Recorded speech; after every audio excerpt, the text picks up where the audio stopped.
Ladies and gentlemen, welcome back to the channel, and today we have an absolute ton of Black Ops 4 news and information to go over. So this morning, Treyarch did another one of their studio live streams where they sit down, answer questions, and give us a bunch of details about Black Ops 4. The focus of their live stream was, of course, Blackout, and here in this video, I'm going to try to condense about 35 minutes worth of information into one small bite-sized chunk, and then as a change of pace, I'm going to just show you guys the full unedited live stream right after I do my recap for those of you who have not seen it and those of you who are interested in watching the entire thing. But with the introduction now out of the way, ladies and gentlemen, let's recap what we learned from today's live stream. First things first, let's talk about the upcoming beta, which is set to begin in just 3 days' time for the PlayStation 4.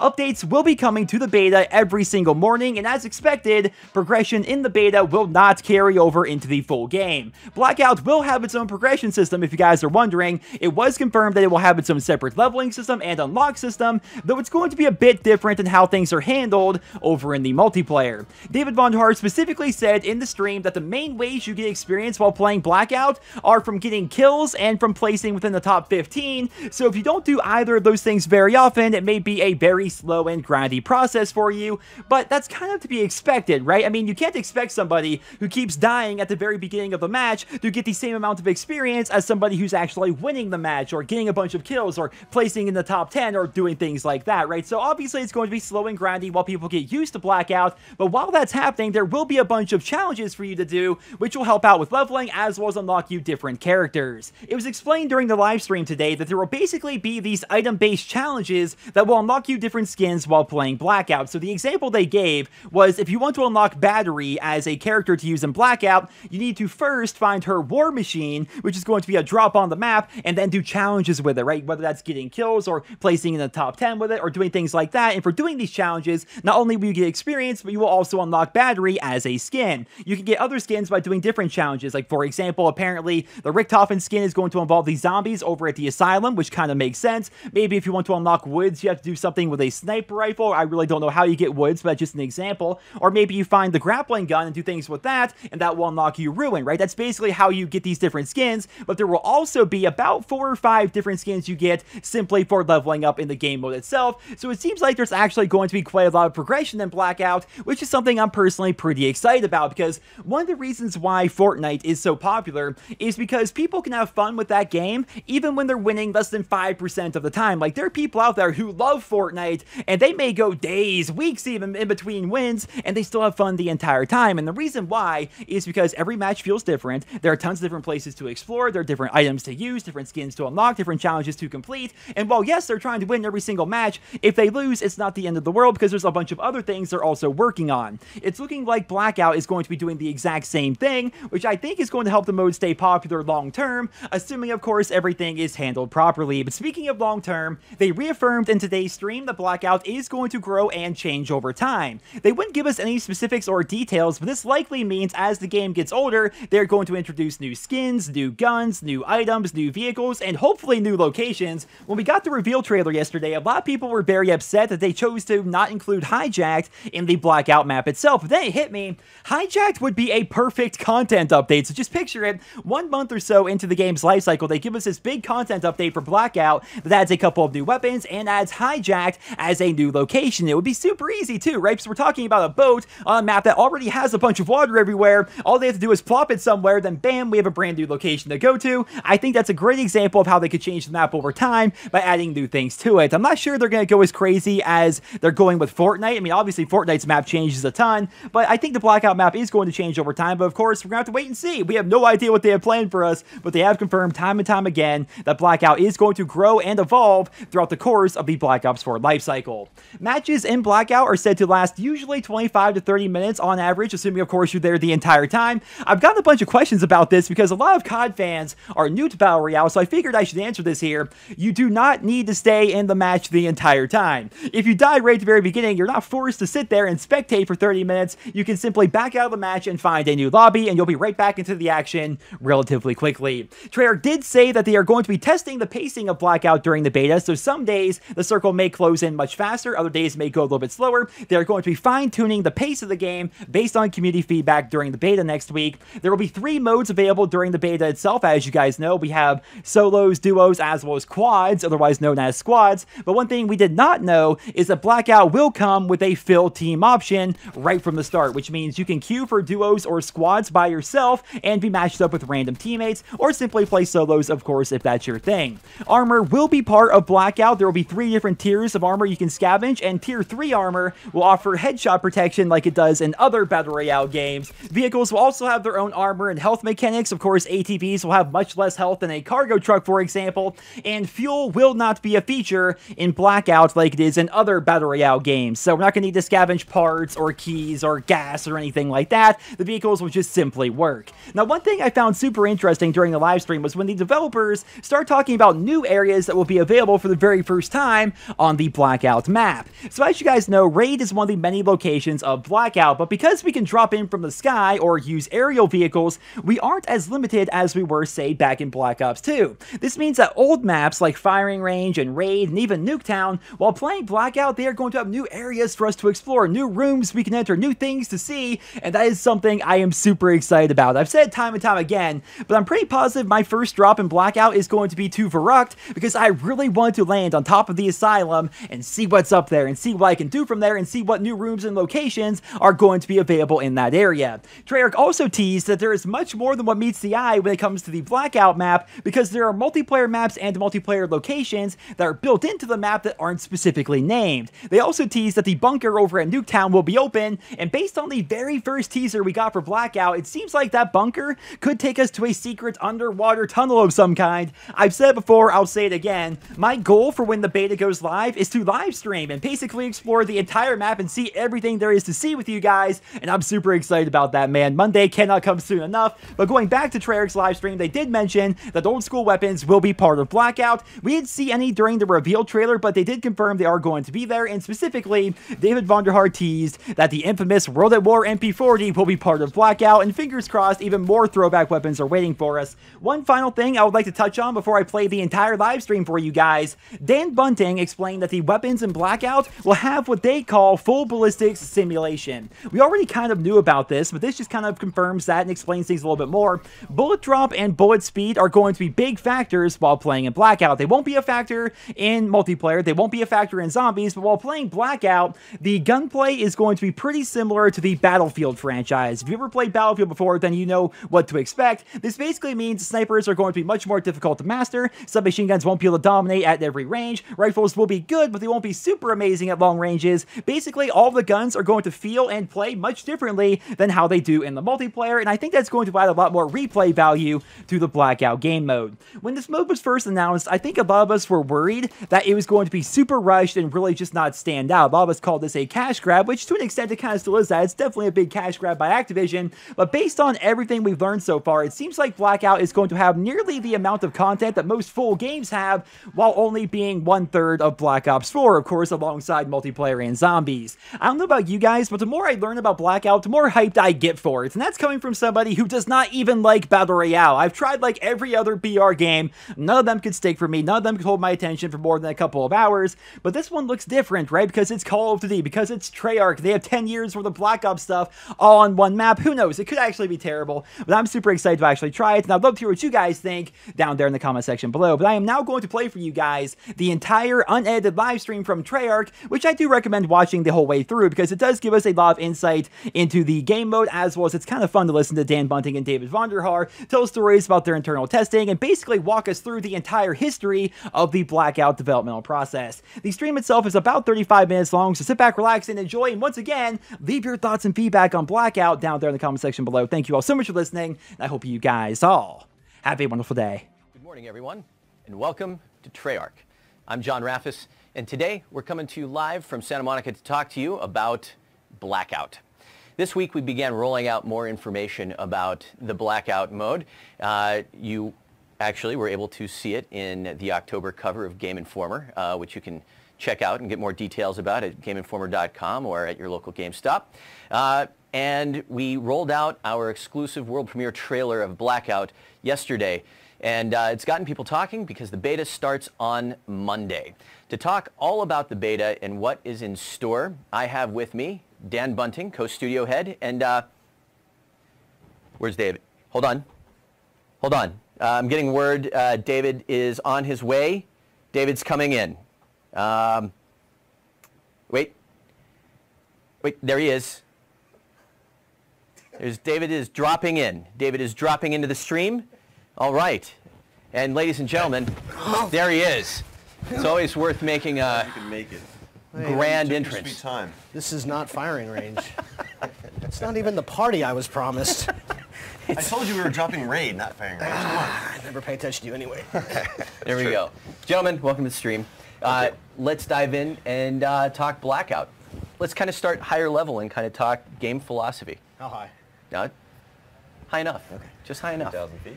2,000 feet. Let's talk about game design philosophy. What really kind of drove the creation of Blackout? Well, man, this is a good one. All right, so I'm gonna let you start because it was right. you brought this and said. Well, yeah, okay. So I think that, we're game developers and gamers as well, and we all are passionate about games. We love playing games, we love making games, and last year, we all kind of, or a couple of years ago, when we started this project, we said that we wanted to build a game that had this sort of massive scale of social gameplay focus. So we're building games around social interactivity, around game experiences that you can have with your friends for a long time to come. We wanted to build a game that would be a live game that grows and changes over time based on our interactions with our fans. And those are some of our kind of really high-level overarching goals. As we started to build this game out, it took many forms. We are game developers. And 2 games, if you want to really True, think yeah. back, to the large world that we tried to make the first time. Yeah, I mean, going back even to Black Ops 3. In the beginning, we had started building out this concept of a larger open kind of online game, and so we started to build a lot of tools for that. And as this game started, we sort of evolved some of those ideas. We changed some of them around. We started to build as game makers. We like to iterate. We like to constantly change. We play. We test, we take feedback from the team, we call it finding the fun. So you got to find the fun in the game and then follow the fun where it goes. So once you find the fun, you sort of takes that meandering course until you get to the final result that we see today. So I think that, it is a very long road. Very long road. Over the last 2 years, it's been an evolution of some of the early ideas. And of course, the concept of Battle Royale took the world by storm early last year as an evolution of even some community mods that had been built in lots of games. And I think that that's where we are today. So that was good. Sorry, I forget to punctuate my sentences sometimes. I just kind of keep rambling. Dan's a pro.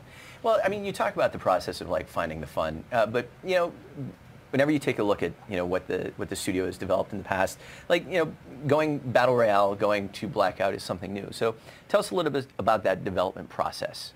What was that road like for you? What was it like for the studio? I had to assemble a team. Since I hogged all the air, I'll let you do that. I'll take that one. I'm gonna go with the answer this long exactly. This was we had to put a team together to do it, and not just inside this building, also with our partners at Raven, who you can't make this size of world without their help. That was the hard bit. Was this particular individual? It's a very large studio, so that particular group of people had not necessarily worked together yet, and there's new people involved. And that was probably the most important thing, at least in the earliest days, to get right. That's what I was thinking about a lot. How do you galvanize? But then this is Treyarch, so they self-galvanize pretty quickly as soon as you just put the carrot out there. So that the development process, we had to sort it out, right? There are things that you could run, and there are a lot of things that you would do when we make games that would work really well, and there are things that we would do historically that didn't work out so well, and like the map of evolution itself, right? Those are very, very controlled designs, both multiplayer and zombie maps, and almost everything we've made is very bespoke, for lack of a better word, very unique. And in Blackout, you had to kind of figure out how to zoom out and paint at a higher level.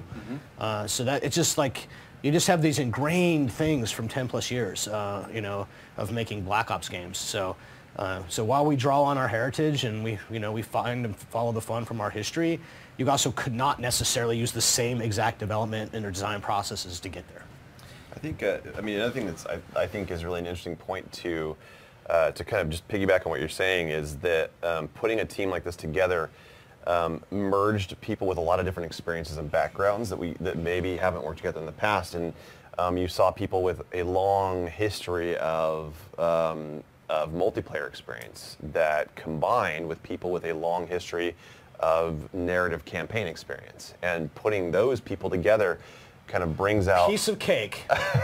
Brings out kind of all new flavors, if you will, in the kind of game that you're making and the kind of game that comes out the other side of that. Sure. All right, so the beta starts on Monday exclusively on PS4. It opens up to Xbox One on 9/14, opened for all on PC 9/15, wraps on 9/17. Immediately following today's stream, we will have our own Blackout field guide up on Treyarch.com, but we wanted to... Black Ops, Blackout. Well, no, Blackout field guide, okay? It's Just checking. Yeah, it's fine. So It's gonna be fine. let's kind of give a preview of that and what is to come on Monday. Sure. Let's kind of talk about Blackout. How do you play this game? So the generalized game loop would go something like this. First, you start the game, and you're not actually playing yet. You're trying to get to what'll be 80 players right off the bat, and then we'll go from there. Once enough players are on, so you'll actually kind of wingsuit into the world just to kind of get your mind around things. You can run around. You can actually pick stuff up. You can actually interact with most objects in the world. You can practice effectively, kind of understanding the mechanics of that world. And then when you get close to 80 people, the game will start. You infill into this big world via a transport helicopter. So you'll wingsuit, and then when you get close to the ground, you'll actually parachute. There, you loot and scavenge, and you gear up as fast as you can as we collapse all the players together slowly. And then the last man or team or woman, last woman or man or team, you know what I mean, standing is the winner. That's the whoosh, fast version. So if we were to break down that game loop, let's kind of move to pre-game a little bit. Yeah. What does that experience look like? We actually call it, we gave it a great name recently based on some of the stuff that we were talking about. So, Drop Zone? Yeah, no, the Drop Zone is a terrible name. So yeah, so you go into the deployment. Years we've worked together. I try. We go into the deployment area, and Dan, when you wings into the deployment area, what do you like to do? I like to, actually, it depends on if I'm with a squad of people I know. If I'm with a squad of people I know, typically the first thing we're going to do is pop that map open and decide where we're going to drop, Right. where we dropping. Yeah, where we dropping. But I also like to mess around and just kind of practice things. So if I want to try out certain weapons, sniper rifles, for example, and figure out how do you master sniper rifles at different ranges in the game. It's a good place to do that. I've had some just kind of silly fun with people. I was playing catch with the combat axe with somebody. Nice. They were you just try to throw at each other and then they catch it, throw it back. And The other day it was Alex, Mr. Conserva. What's up, Alex? Myself and it was Mr. Ben Brinkman. All three of us were together, and these are all folks who we work very closely with on this. We stole a helicopter to go find another helicopter, to go find another helicopter, and then we got Mr. Gordon. So then there was 4, and then we went helicopter racing. So there's fun. like a whole thing that can go on before the game even starts. But realistically, the games fill up fast, and you're not going to have time for any of that shenanigans. That's because a you're not going to die in that early Yeah. pre-match stage. You're not going to die, so you're going to run around. But all the weapons are available, all the vehicles are available. It's a great time to mess around, have fun, or try out all the different content that we have. Well, so you guys just mentioned sort of like tinkering with some weapons and sniper rifles. You talked about vehicles. We reached out on Twitter for people that had some questions coming into today. CSN_D3FT is just making it simple. Will vehicles run out of fuel, and will they all have different amounts of armor or bullets to destroy a vehicle? So the ATV, the cargo truck, the mini raft boat, trying to use the approved names, and then the helicopter. What are they called, David? What are they called? We've been calling them by their dev names for so long, and it's hard for me to not call them by what I know them as. They all have different health. So they all have strengths and weaknesses, but none of them, they have unlimited fuel, right? The map closes pretty fast enough where fuel as a resource in a map that size didn't really make sense. There's not necessarily enough of them to justify the mechanic of fuel. You know, I mean, there's like 80 vehicles, but plus, but like, it's just not, doesn't make sense in a world this size. Like, but it's also a good opportunity to talk about the way that these different, you know, the vehicles all move at different speeds. Yeah. The big truck is slow moving, and it's kind of this big behemoth that just crashes and wrecks stuff really slowly. So many good circle fights with the cargo truck. But I think people saw from the trailer, a lot of fans were asking, you know, moving Reddit, platform. how does it work? And there's a moving platform. You're not in fixed positions. You can stand, crouch, prone. You can move around. That's true of both the boat and the truck, and then the actual ATV and the helicopter. Both of those have fixed seating positions, but you have a really wide range of motion in both. You're not leaning out windows and such. All right, so whenever you're trying to shoot your opponents, is Total Sickness 22, whose Twitter handle is immediately much easier to pronounce, is there going to be bullet drop on sniper rifles, or is it just going to be bullet leading? Full ballistic simulation. So you want to explain the differences and how we think about that? Yeah, I mean, it's complex math by an engineer who likes to do math. Trevor Walker, such good stuff, man. But you know, it really takes into account the weight of the bullet, the caliber of the bullet, the length of the barrel, muzzle velocity. It's speed, effectively. It's speed, and then how much it goes like this. And you really need to shoot the ones that shoot slower and lead more than you have. They don't drop. They drop, but they're not. Yeah, you'll see, I mean, just the ranges you expect. If you're looking at it from an SMG to a sniper rifle, SMGs are very low caliber. The bullets are going to drop really quickly. So you it forces you to use those the way that they're designed to be used. And the damage and the ranges of the guns and all this. I mean, ammo plays a big part in Blackout. You actually have to get the ammo. The ammo you have will determine which guns you're probably going to want to use. So ammo and the relationship to its speed, its ballistics, all that stuff it's modeled. I mean, it's still a video game, so it's not a full-on simulation by any means. We have to have fun. Snipers are obviously higher caliber, so they're going to move a lot faster through space and straighter, but it's a little bit, you know, I would say it's less about the bullet drop on those and more about the travel time. So you really, if you're trying to hit a moving target, you're going to have to lead them more, but not necessarily aim up unless they're, you know, halfway across. So there's a couple different things to help you out, though, because being shot over long ranges can be brutal. So we still do the sort of the very multiplayer Call of Duty way of indicating which direction being shot from, and the weapons have a full tracer set, so you can actually watch and learn, you know, with the tracers. The tracers was a big thing, thanks to Moffat and all the people who worked on that inside the building.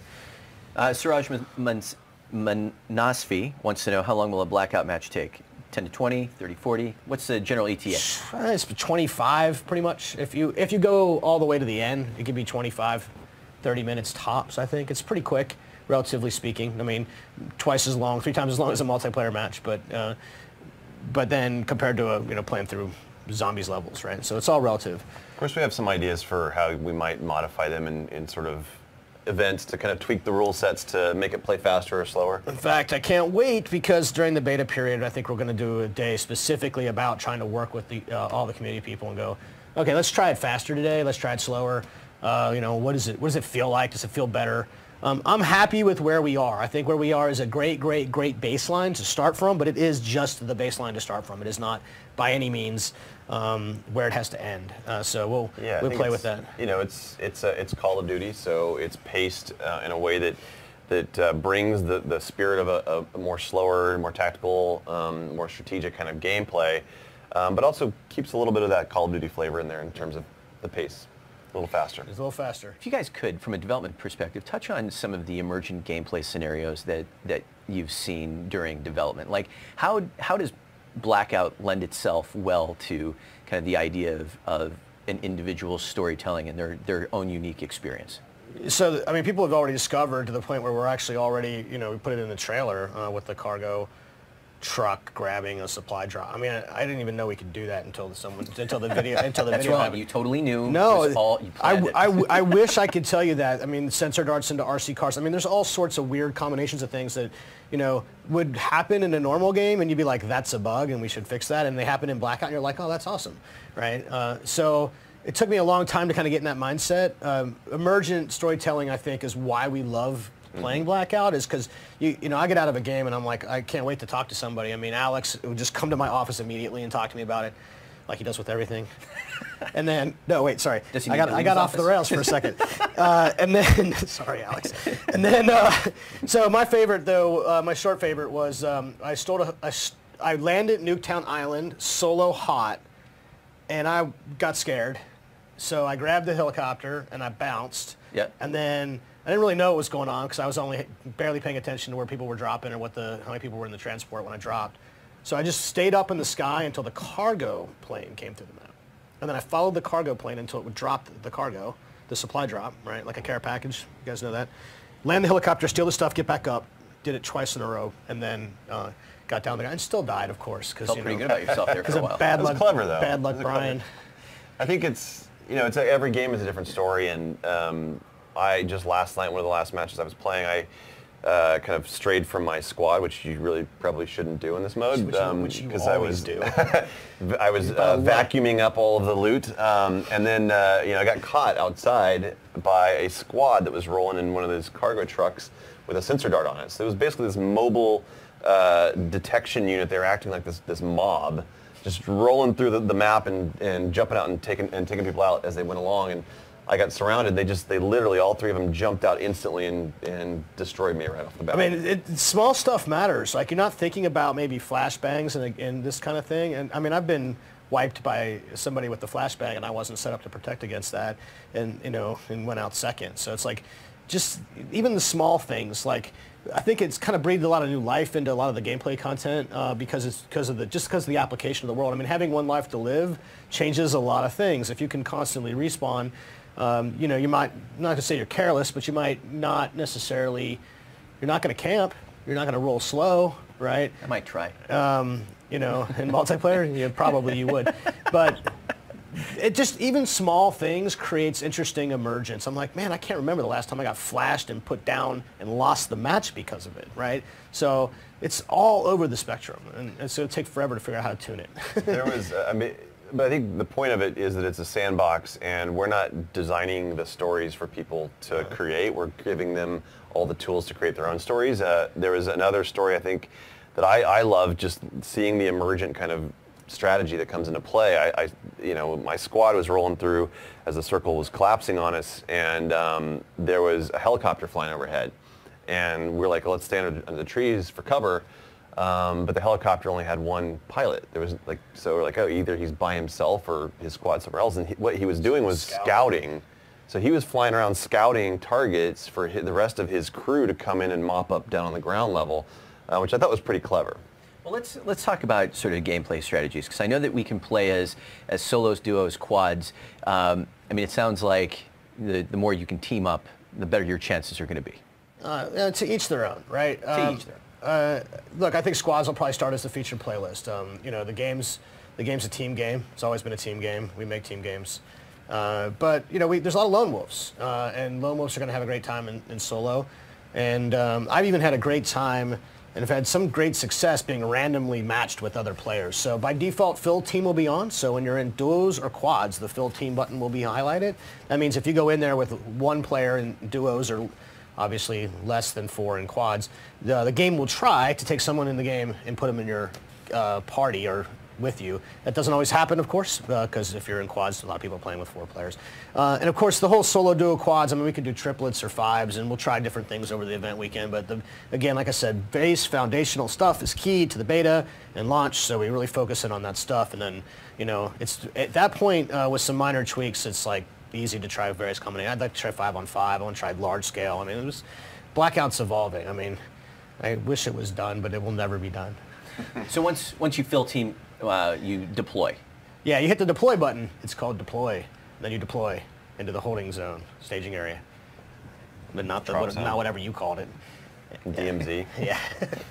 All right, and so that's the full-on wingsuit parachute.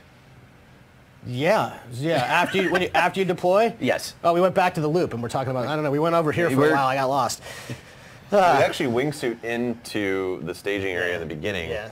So you get the first just the last experience of wingsuiting in. but it's just for fun. That area is waiting, trying to fill up the game. Transport copter. Transport helicopters come in. Right, full-on convoy, I don't know, of things, and you're flying over, and then you decide where to drop, right? And then wingsuiting is a pretty simple experience. I mean, in general, we have it set up in Tune right now where you can kind of mostly point towards where you want to go. You cannot make it exactly across the whole map, but you can get pretty far. And then if you really want to get further, you actually dive. You take the wingsuit and you dive, point your head towards the earth and get the maximum amount of meters per second that you can. Then you pull out of that, and then because you're wingsuiting, you're a wing. If you're a wing, then you can fly. So that's how you would, pro players, go ahead and practice the dive, momentum, speed, flat leveling, and then you're going to soar. But, you know, if you're just sort of getting familiar with these games, pick something you can see within maybe 2 or 3 blocks of where your helicopter is going over, and then just point towards it. You'll make it. It's not, we deploy pretty fast, right? It's, again, Call of Duty and a wingsuit. There's a meter to the right on your HUD that has arrows that show how fast you're dropping down. Yeah. So if you get to top speed going down, it'll show 3 arrows. It'll go from 1, 2, and 3. That's the point where you can pull up and flat, and you'll just get a lot more distance that way because you're at top speed. You can actually go up as well since it's a wingsuit. So you can, if you're going top speed, you can pull up, and it'll, it's like an air brake. So let's say you're just almost to the destination, but you're going to land on the ground. You'd rather hit the roof because there's other parachuters down below you. You can pull up and land on the roof. So that's there's a lot of cool. Yeah, the parachute will deploy. You'll actually see where you are on the meter he's talking about on your HUD, relevant to where the parachute will deploy. And you can't control the parachute. The parachute is simply to slow you from, keep you from pancaking into the earth. Once you're deployed officially, the parachute gets cut away, but you still have your wingsuit. And then you can reuse your wingsuit for what we call base jumping. So if, say, you're on the top of Dam, you saw that in the video, and some other tall places. If you press and hold the jump button when you're sprinting, you run, jump, sprint, and then the wingsuit will come back out, and you kind of do this one awesome wingsuit move and then land. And you can actually do that out of the helicopter, you know, if you just jump off the edge of a helicopter. So that's the basics of infiltration, wingsuiting with the parachute slowdown, and then the base jumping mechanics. Got it.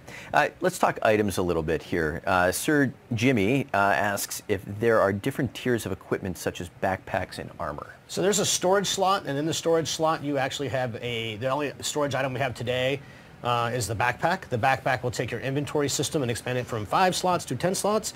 And then Chris and Gavin and I have a whole host of ideas about other types of storage slots, like for the future, like for example, double up how much health you can stack, things of that nature, which I'm sure we'll get to, maybe even some of those before we ship the game. But in the beta, backpack, 5 more inventory slots, and then armor. Armor is a different slot. Armor is a dedicated slot. There are 3 types of armor, level 3 armor being the best armor, and offers headshot protection. Headshot protection. I got it. The only one with a helmet. Yeah. All right. Kind of coming down the home stretch here. Let's talk about the map. I mean, we've talked a lot about how, you know, it's the largest. 1,500 nuke nodes. Nailed it. Biggest. Are we tired of that yet? Nope. No. I got a little more mileage out of that one yet. Right. I think it's 2,500 nuke towns now, right? So it's like there's some classic, there's some new, there's some zombies. Oh, gosh. What's in store? All right, Dan. Which one of those you want to take? Are we talking about weapons? No, we were talking map. No, map. Okay.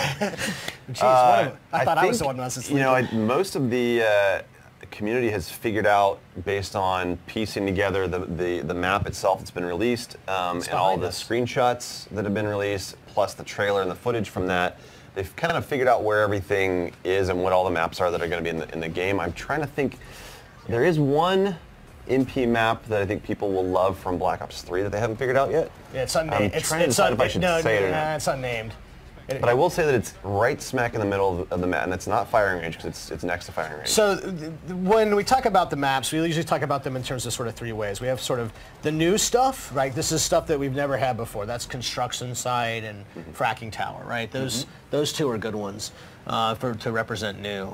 When we talk about the maps, let's talk about the things that are inspired for multiplayer, so sort of classic kinds of things, like Estates. Estates is quite literally raid and stronghold, but then all the stuff around it. And we say classic, but expand it because it's not just firing range and it's not just stronghold, because you could not get on the roofs of those maps. You could not go to the sides. There's entirely new rooms that you've never been in. And so that stuff is what makes it fun. It's like you pay homage to this really popular map from our legacy, but then you're like, oh, well, I'm not constrained by the game design rules of MP in the same way. In fact, I can't be because I have to actually let you leave this place. So what does that even mean? Like, you don't really design the outside of Raid other than, I mean, there's art and stuff, but you're not gameplay space. There's no gameplay space. Sure. So that's a classic. And the zombie stuff, some of it's inspired, right? The lighthouse, which is in the bottom corner of that map, which I tweeted about. There's also Asylum itself, and then there's the boxing ring, and then there's the diner. There's different components of zombies places, and zombies spawn in zombie destinations, and only zombie destinations, because that's how zombies works. Just so you know, this is important information. Zombies spawn in zombie destinations. Shocking. So we'll give 2 hints for the community to chew on for the weekend. The one multiplayer map they haven't figured out See yet. what you did there. The one multiplayer map they haven't figured out, which I will say is just focus on the Rivertown area and see if you can figure out what that one is. And then Nuketown is almost not even about Nuketown. Yeah, zombies, Nuketown, There's more that might be meets below the the eye. surface of that I think experience around Nuketown. Yeah, Interesting. Yeah. Interesting. No, I think yeah, you can find that stuff on the internet. I I haven't think. seen a lot of it. No. There's a lot of stuff on the internet. All right, including the last 2 questions that All we've right. got from fans.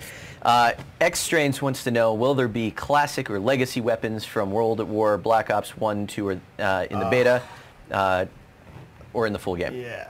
Yeah. There's a classic World at War There's weapon. one in particular. Yeah. One gun in particular. I'm pretty sure that I'm getting trolled. You're somewhat attached to? Yeah. Should we give Something that them? you're known for?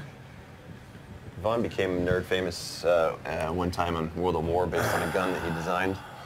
We can just leave it at that. K3 wants to know, how does progression work? Leveling up, prestiging leaderboards, etc. Do stats from beta carry over to the full game at launch? Take those in reverse order if you don't mind. So Yep. just to get it out of the way, stats won't carry from the beta to the full game. And the reason why is we use the beta data, which is the stats, to make sure that we have the game tuned really well. So the game is developer tuning, and the real world and the developer world are never quite the same. So if you're only playtesting with the people you work with, the data, it's reflective of playtesting, but it's not reflective of, the hopefully billions of people who would like to play Blackout with us. Now, on to actually progression. Here's the macro level view of this thing. It's pretty simple, right? In Battle Royale inspired game modes like Blackout, the only way to progress these kinds of things is to eliminate other players from the game, aka kills, and actually place or get first place. So these are the two. It's kind of thing about Blackout. It's like it's really pretty pure, right? Doesn't really. I mean, a lot of stuff happens, but at the end, it's about being the last person or team standing. So if you do well, top 10, 15, 20. I think it's top 15 right now. And then placement, how well you do in the totality of the match, and then how many kills that you get, which means that you're contributing to the process of eliminating everybody. That's what you progress with, and it is a hard, long climb, right? It's but you'll see your progress the whole way. It doesn't have the scoring system of multiplayer. So if you're a multiplayer guy, you're used to all the, ping pong, pinball, ping pong. I need to go home and sleep. Ping pong. Ping ball. Yeah, whatever. Leave me alone. What about how you get characters? Getting characters is the best part. So this system is really crazy cool. Okay. So every character, there are 4 or 5. There are 5 characters that you'll actually unlock by progressing, by winning, by eliminating other players. But beyond that, there's actually what we call the mission unlocks, right? I sometimes call them a quest on accident. I'm surely going to do it again. So in order to start to unlock a character, you actually have to find that character's like major unlock item, whatever that is. So here's an example. If you find the War Machine belongs to Battery. So you take the War Machine, and then you have to go out and eliminate players with the War Machine, so doing very Battery-like things. Just the simplest example. And then you take that, complete those sort of in-game quest objectives of eliminating players with the War Machine, and then survive long enough into the game, then you'll unlock Battery. So what's fascinating about this is you have to have that item. So like anything else in the world, it's like a weapon or an attachment. You have to have it. So if you die, you drop that. You drop that, someone else can get that and your War Machine and go out. So that's the example that we commonly use because it's simple. Others are much more involved in that, right? The zombie characters. Like if you want Richtophon, Well, some of them aren't even weapons. Some of them are just things that are going to take up an inventory slot. That's right. Yeah, so you're sacrificing the inventory slot just to get the character. Yeah, because we don't, we don't put all the specialist content in there, but specialist gameplay content is in Blackout, and it's accessible to all players, not just some players. So you don't have to be Battery in Blackout to use a War Machine. You can be me, or you, or maybe even him. Probably not me. What about the rarity, though? There's something. It's not like you're going to find War Machines all over the map. No, you got to get that through certain means. Supply drops and supply stashes. So we have a stash. So again, if I call it a treasure chest, then you can blame me for saying it's a quest. But the supply stashes are effectively one way to find them, also from the care package. Now, this is a fun thing about Blackout.